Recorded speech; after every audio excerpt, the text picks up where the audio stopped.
یا صاحب الزمان یا صاحب الزمان۔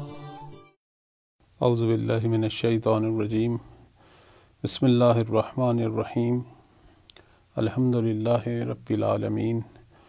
والصلاة والسلام علی محمد وآلہ الطیبین الطاہرین۔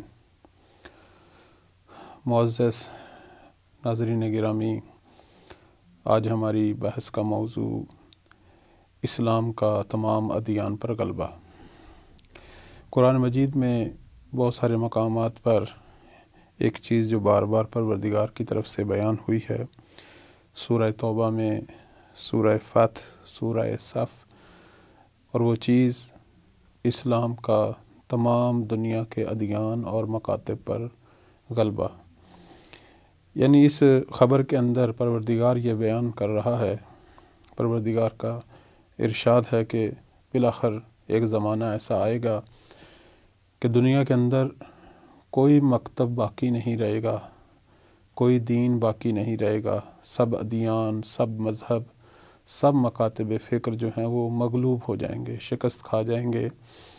اور دین اسلام کا دنیا کے تمام ادیان پر، تمام مذاہب پر غلبہ ہوگا۔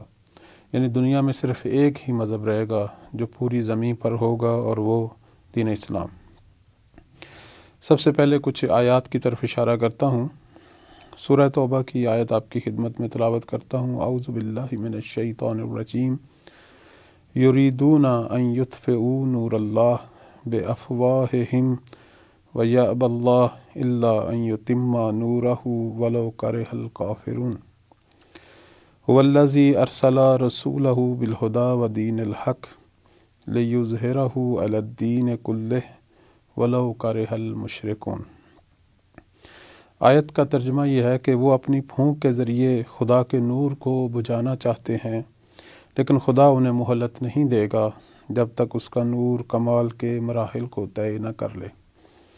اگرچہ کافروں کو یہ بات ناگوار کیوں نہ گزرے، وہ خدا جس نے اپنے پیغمبر کو صحیح دین اور ہدایت کے ساتھ بھیجا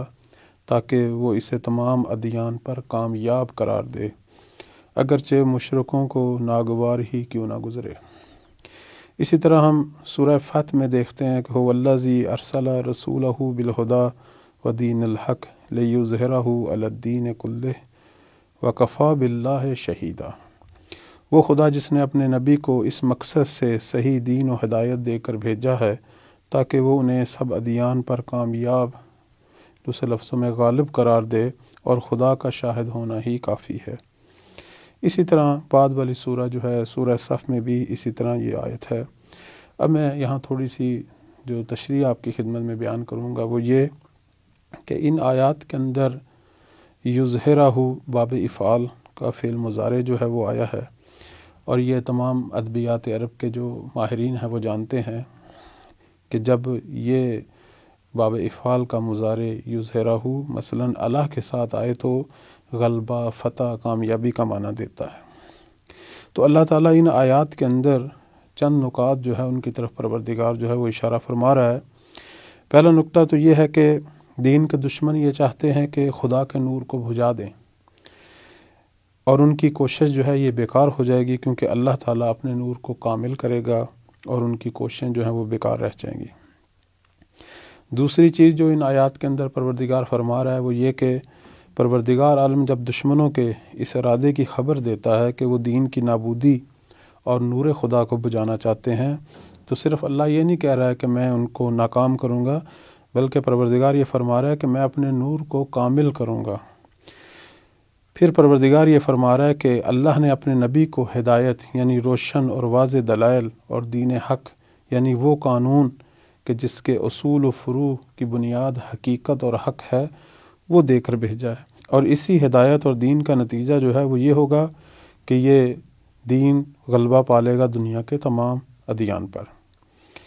لیظہرہ کے اندر ہو جو ضمیر ہے وہ دین کی طرف جو ہے وہ لوٹ رہی ہے، تو یہاں دین کے غلبے کی بات ہے، کسی شخص کے غلبے کی بات نہیں ہے۔ چونکہ ادیان پر غلبہ پانا ہے تو کسی دین نے پانا ہے، شخص جو ہے وہ اشخاص پر غلبہ پاتا ہے، تو یہاں دین کے غلبے کی بات ہے۔ تو یہاں پروردگار یہ فرما رہا ہے کہ ایک دن آنے والا ہے کہ جب اسلام اپنی حقیقت کی بنا پر اپنے منطقی اور استدلالی جو رویہ ہے اسلام کا، جو کہ حقیقت پر مبنی ہے، اس کی وجہ سے یہ آفاقی مذہب جو ہے بالآخر دنیا کے تمام ادیان پر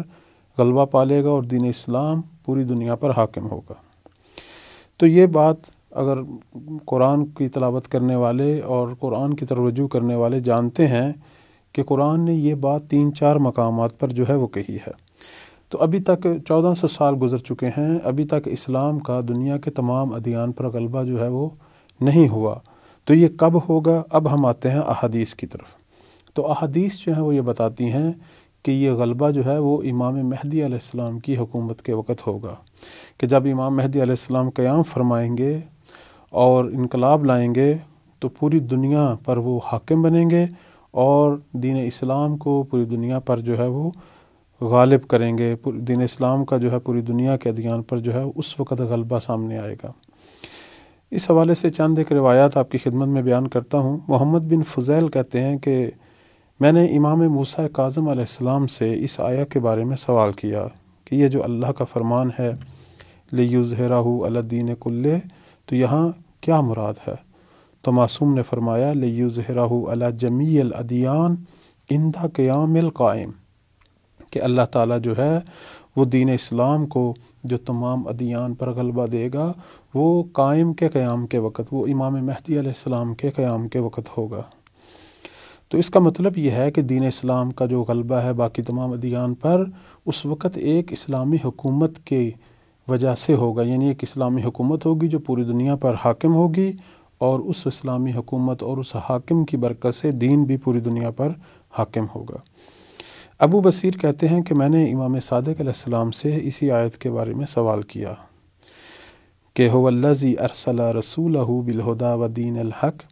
لیظہرہ علی الدین کلہ ولو کرہ المشرکون، کہ اس سے کیا مراد ہے؟ تو مولا نے اس کا جواب دیا، فرماتے ہیں واللہ ما نزل تعویلها بعد، فرماتے ہیں خدا کی قسم ابھی تک اس آیت کی تفسیر اور تشریح دوسرے لفظوں میں اس آیت کی مجسم تصویر سامنے نہیں آئی اور نہیں آئے گی جب تک حضرت قائم خروج و ظہور نہ فرمائیں۔ بس جب قائم خروج کریں گے تو کوئی کافر اور مشرک جو ہے وہ زمین پر باقی نہیں بچے گا، مگر یہ کہ وہ قائم کے ظہور سے ناگواری محسوس کرے گا۔ چونکہ امام قائم مسلسل فتح پائیں گے، مسلسل دنیا پر جو ہے وہ حکومت کرتے چلے جائیں گے، تمام مناطق اور تمام علاقے جو ہیں وہ دنیا کے تمام ممالک جو ہیں وہ ان کی حکومت میں شامل ہوتے جائیں گے، اور ظاہر ہے جہاں جہاں امام قائم کی حکومت پھیلے گی وہاں وہاں دین اسلام پھیلے گا، اور اس چیز سے کافر اور مشرک جو ہیں انہیں یہ نہایت ناگوار گزرے گا۔ لیکن اس وقت کیا ہوگا؟ اس کی طرح معصوم فرماتے ہیں کہ یہ وہ زمانہ ہوگا کہ اگر کافر اور مشرک کسی پتھر کے درمیان بھی پنہاں ہو جائے تو وہ پتھر بولے گا کہ اے مومن، میرے اندر کافر چھپا ہوا ہے، مجھے توڑ اور اسے قتل کر ڈال۔ تو اس روایت سے یہ سامنے آتا ہے کہ بالآخر پوری دنیا پر امام کی جو حکومت ہوگی اس کے اندر بہت ساری چیزیں امام کی مدد کریں گی، انسان بھی مدد کریں گے، حتیٰ کہ یہ جمادات پتھر بھی حکم پروردگار سے جو ہے وہ مولا کی مدد کریں گے، مومنین کی مدد کریں گے، کافروں اور مشرکوں کو کہیں بھی پناہ نہیں ملے گی۔ اسی طرح ہم دیکھتے ہیں اور بھی بہت ساری روایات ہیں، میں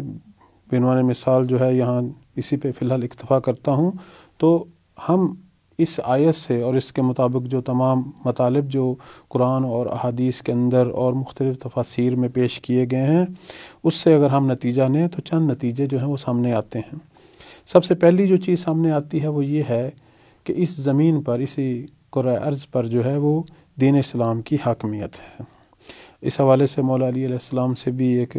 اسی آیت کی تشریح میں، اسی آیت کی تفسیر میں ایک جملہ جو ہے وہ نقل ہوا ہے، فرماتے ہیں کہ کوئی بستی اس وقت باقی نہیں رہے گی مگر یہ کہ وہاں صبح و شام توحید اور پیغمبر کی رسالت کی گواہی دی جائے،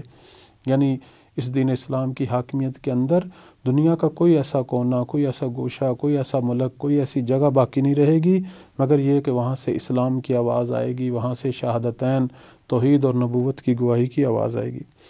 دوسری جو چیز ہمیں سامنے آتی ہے ان آیات اور ان روایات کو سامنے دیکھتے ہوئے وہ یہ کہ کہ یہ جو بہت بڑی حقیقت یعنی دین اسلام کا تمام ادیان پر غلبہ جو ہے یہ اس وقت رونما ہوگی جب مولا امام مہدی علیہ السلام ظہور فرمائیں گے۔ تو اس حوالے سے ایک تفصیلی روایت جو مولا امام حسین علیہ السلام سے نقل ہوئی ہے وہ آپ کی خدمت میں بیان کرتا ہوں کہ شیخ صدوق نے اس روایت کو امام حسین علیہ السلام سے نقل کیا۔ اس کے ترجمے کو میں آپ کی خدمت میں بیان کرتا ہوں وقت کے اختصار کی وجہ سے،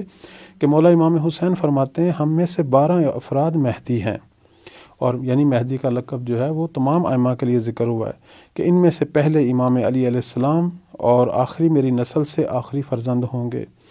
پھر وہ امام قائم کی جو ہے وہ تعریف اور ان کے بارے میں کچھ تشریح فرماتے ہیں مولا امام حسین، فرماتے ہیں کہ وہ ایسے امام ہوں گے یعنی میری نسل سے جو آخری فرزند ہیں جو حق کے ساتھ قیام کریں گے، خدا اور اس کے وسیلے سے زمین کو زندہ کرے گا جب کہ وہ مردہ ہو چکی ہوگی، دین حق کو اس کے ذریعے تمام ادیان پر کامیاب قرار دے گا، اگرچہ مشرکین کو یہ بات ناگوار ہی گزرے۔ اس کے لیے غیبت ہے کہ ایک گروہ ان کی غیبت کے دوران مرتد ہو جائے گا اور دین سے خارج ہو جائے گا، جبکہ دوسرا گروہ جو ہے وہ اپنے عقیدے اور دین پر ثابت قدم رہے گا، جیسے کہ آج کا زمانہ ہے، اور ان سے کہا جائے گا کہ اگر سچ کہتے ہو کہ مہدی برحق ہیں تو پھر یہ کیا گیا وعدہ کب پورا ہوگا۔ جیسے کہ آج کچھ لوگ جو منکرین امام مہدی ہیں وہ یہ کہتے ہیں کہ کہاں ہیں تمہارے مہدی، کہاں نعوذ باللہ کہاں چھپے ہوئے ہیں، اگر وہ سچ ہیں تو سامنے کیوں نہیں آتے۔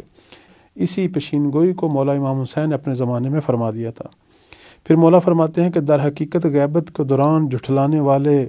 اور جن لوگوں کو اذیت دی گئی ہے ان کو جو اللہ ثواب دے گا اور درجہ دے گا وہ ان صابروں کی مانند ہے اور ان مجاہدوں جیسا ہے کہ جو رسول اللہ کے ہمراہ